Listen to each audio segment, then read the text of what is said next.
About to meet a man who travels all over the world, often first class and almost always for free. And he says anyone can do it.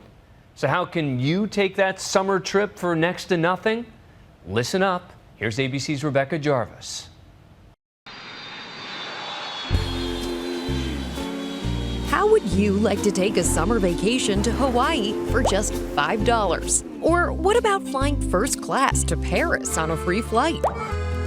Sound too good to be true? Bryce Conway Good to go. calls himself a travel hacker and says he hasn't paid for a flight in 3 years. Today, he's agreed to show Nightline how he does it. It's being able to say, there's powder in Colorado this weekend, let's go skiing. Done. As millions of Americans hit the road and sky this summer, we invited Bryce to a travel challenge. 12 hours to fly himself to a destination of our choosing. Can he get himself to Fort Lauderdale, Florida, have lunch on the beach, and get back Thank you. for absolutely nothing? And along the way, he agreed to show us his secrets. So what exactly is travel hacking? Travel hacking is a method of earning a lot of frequent flyer miles through things like credit card signups and special promotions, and then using those miles to book really cheap trips. For many, earning free travel requires racking up frequent flyer miles the old-fashioned way, flying. But for Bryce, Good to go. that's for suckers. Bryce does all this by signing up for credit cards that come with large rewards, as well as seeking out little-known offers. Bryce told us United Airlines publishes their last-minute deals on Monday for travel the following weekend. Last week, we spotted a weekend trip to New York from Greensboro, North Carolina at an 88% discount. Hey, nice to meet you, Bryce. So how much would this ride normally cost? To rent a car to take 3 people to the airport, $60, $70 maybe. I guess I wouldn't know because I don't do it too often. A $70 private car, totally free. Bryce tells us he scores $30 credit every time a friend or family member signs up for the service using his referral code online. Hi, how are you? Thank you so much. Are you the guy who's asking your friends to punch in codes all the time? Yeah, I am. I'm shameless when it comes to that. At the airport, these frequent flyers navigate past those huge crowds. By signing up for the Delta Sky Miles card, Bryce gets priority access and free checked bags. More savings, $45. Here we go. Destination, Fort Lauderdale, Florida. In this first-class cabin, we found passengers paying $500, $600, even $1,000 for tickets. My ticket was $550. My ticket was literally free. So was my breakfast. Using this new Barclays card, Bryce was able to redeem 40,000 miles for a round-trip ticket in first class on Delta. A savings of $570. Last year alone, I earned over 1 million frequent flyer miles sitting on my couch. Bryce says it's not about being rich. It's not something that's exclusive to like higher incomes either. As long as you have a decent credit score and can manage that and stay on top of it, anyone can do it. His secret, credit cards. I currently have 23 credit cards open. 23? 23, yeah.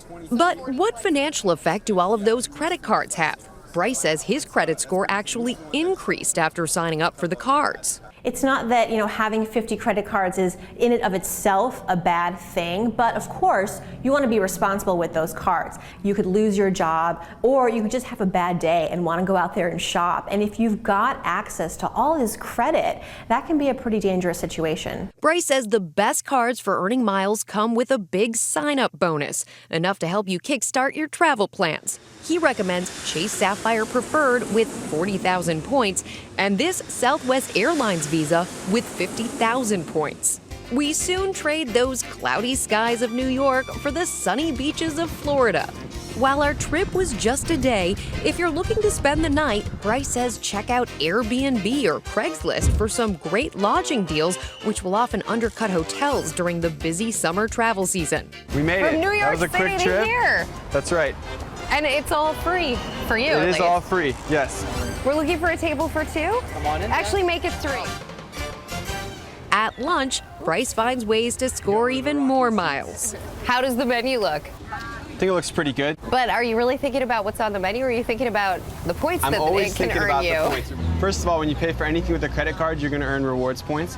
But then they have something called dining clubs that you can sign up and register your credit card to earn points above and beyond what you normally earn. I already looked it up. This cafe that we're in right now is a member of the United Mileage Plus dining program. The Oasis Cafe. The Oasis Cafe. This little cafe in Fort Lauderdale. That's right. You'd be surprised how many of them are in it. Because Bryce signed up on rewardsnetwork.com, he was able to score a bonus of 170 miles. If he dines out 3 times a week, he'll score an extra round-trip ticket in just 1 year. It never stops. It never stops. And that's how you are able to take trips all the way down to Fort Lauderdale for free just for lunch. Travel experts say all of these perks may soon become a thing of the past. How much are frequent flyer miles changing? They're changing a lot. In the last year or so, airlines have really started tweaking with their frequent flyer programs, and they've devalued the miles across the board. Just this year, Delta announced it would be changing its entire program. Instead of earning miles by how far you fly, Delta will be rewarding based on how much you spend. It really prioritizes people that are spending money on business and first class tickets, not so much those of us that are sitting in the back of the plane. But frequent flyers like Bryce say there will always be ways to game the system. And it is a competition after all. So what is the final total? My Travel cost $650 for airfare and $90 for the rental car, a total of $740. Across the board, Bryce was able to get his trip for a steal. The private car was free through credit. His airfare cost nothing by using 40,000 miles. All Bryce paid were taxes and fees, totaling $35, a savings of $710. So you're doing all this work. That's right. Why not just put money down every now and then? Well, as you saw when we talked to those folks in the airport, they paid about $1,000 each to come here. We were able to fly here to Fort Lauderdale just for lunch, just because we felt like coming and putting our feet in the sand. I can't imagine this not being worth it, to be honest. This, right now, the way I'm feeling, would have been worth paying about $1,000, but the fact that we're here for free just makes it that much better. It feels like a race against time to get these miles. I would say get the miles now and also use them now, because everything is going to be changing in the next few years. And Bryce is certainly taking that advice. A few days after our travel challenge, Bryce sent us these photos celebrating his honeymoon in Hawaii. Total airfare cost? Just $20. For Nightline, I'm Rebecca Jarvis in Fort Lauderdale, Florida.